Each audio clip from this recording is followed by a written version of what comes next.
Hey everyone, it's Barbara and it's Monday and it's time for another motivational tip, and you're going to really want to pay attention today because what I'm going to share with you is one of the very best things that you could do to improve the quality of your health and your looks, and that one thing is juicing. I talk to my clients about juicing often. It's something that I try to do every single day, but many people are daunted by the idea of juicing because they're not familiar with it, or they perceive that it takes a lot of time to do or a lot of time for preparation. So what I'm going to share with you today are some easy suggestions to help get you started on juicing so that you can incorporate this incredibly valuable practice into your life that's going to help you feel better straight away and have you looking great in a matter of no time at all. So the very first thing that you want to do is get a good juicer. There are all kinds of juicers out there. Some of them are as little as $100. Some go up to as much as $400. So first you have to assess what your needs are and what your budget is, but then do a little bit of research and see what works for you.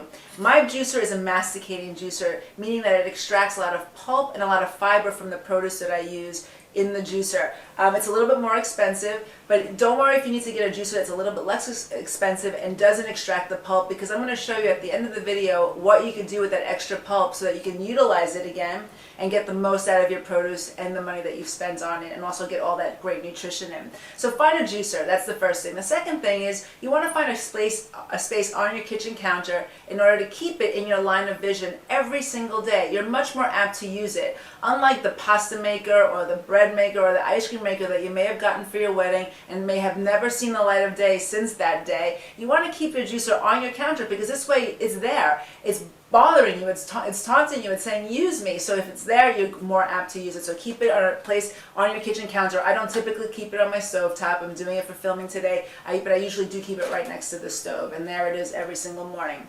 The next thing you want to do is that you want to get clean, organic produce as best as possible. If you can't get organic produce, if it's either prohibitively expensive for you or not readily available in your area, the second thing that you can do is get something like this. It's a fruit and vegetable wash. It's made with all natural organic ingredients. You just spray it on the produce and it strips all the pesticides and herbicides off of the surface of that produce. So it's the second best thing, although organic is absolutely the best, because you're taking all of those nutrients and all those pesticides, if you don't use organic, into your system. So try to get organic when possible, but this would be the second best thing.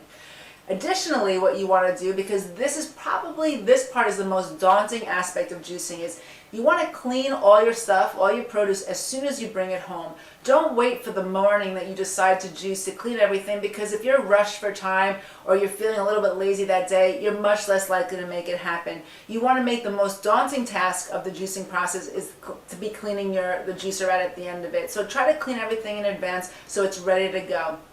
Clean it all, dry it all. Keep it in these kinds of bags. This is a Debbie's green bag. These bags are designed to absorb all the gases that are emitted as vegetables and fruits break down. So in absorbing that gas, it slows the decomposition process. So you want to clean it all up, dry it, and then store it in these bags and keep it in the refrigerator so that they're ready to go when you're ready to make your juice. So you can get all kinds of varieties of vegetables and fruit. As you learn what these different things, different produce does for your system, you can choose and design what is best for your needs. My personal favorite is to do a green drink, and like I said, I try to do it every single day. So these ingredients are things that I always have on hand. Today we have kale, and you don't have to take the stems off. So most recipes for kale require that you remove them. You can leave them in because the juicer is going to macerate the whole thing. So I have some kale. I have some spinach over here. I have some parsley. Parsley is a great deodorizer. It helps to clean out your system and help diminish odors like bad breath and things like that. It's also an excellent diuretic, so if you have any sort of fluid retention, you definitely want to include parsley. I have a cucumber. Cucumber is also great for kidney function, and if you tend to have water retention and fluid retention underneath your eyes, that would be a great thing to include because it helps to minimize that. I also then include some fruit in order to mask some of the flavors of those vegetables, because you can imagine how a juice that's made solely of kale, spinach, cucumber, and parsley would taste, right? Not that yummy. So in adding the apple and the pear and the lime, it gives it a nice flavor and makes me much more apt to drink it, and also much more excited to drink it. So now we're going to make our juice, and we're going to start out with the leafy vegetables first because they're a little bit harder to juice and push through the juicer, and then we'll follow it up with the cucumber and the apple, pear, and lime. So we're going to turn on the juicer and give it a go.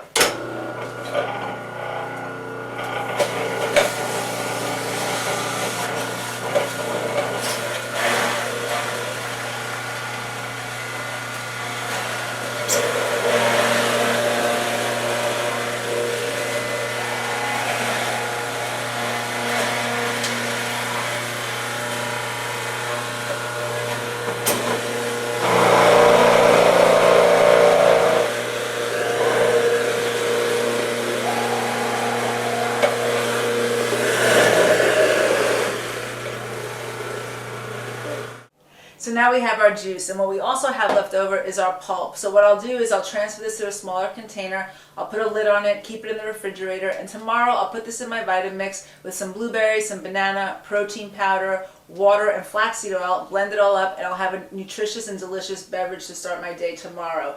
But what we're going to do today is today we have this delicious green drink, and what I'm getting here is a lot of vitamins, minerals, enzymes, about 7 servings of vegetables, 2 servings of fruit, and about 700 milligrams of calcium straight away just in this one beverage. So this juice with a handful of almonds, I have everything I need to get myself started on a healthy, nutritious foot, and I have all the energy and stamina I need to meet the demands of my morning. So if you like tips like this and you want to hear more of them, check out my blog, rootsandseeds.com. If you're a juicer and you think that you have some suggestions that might benefit other watchers of this video, then please post them on the comments so that other people can benefit from your experience. If you want to know about me or my practice, check out BarbaraMendezNutrition.com and follow me on Facebook, Twitter, whatever other social media is out there. I'd love to hear from you and hear your feedback. So here's to a great green drink. Have a great day, and I'll see you next Monday.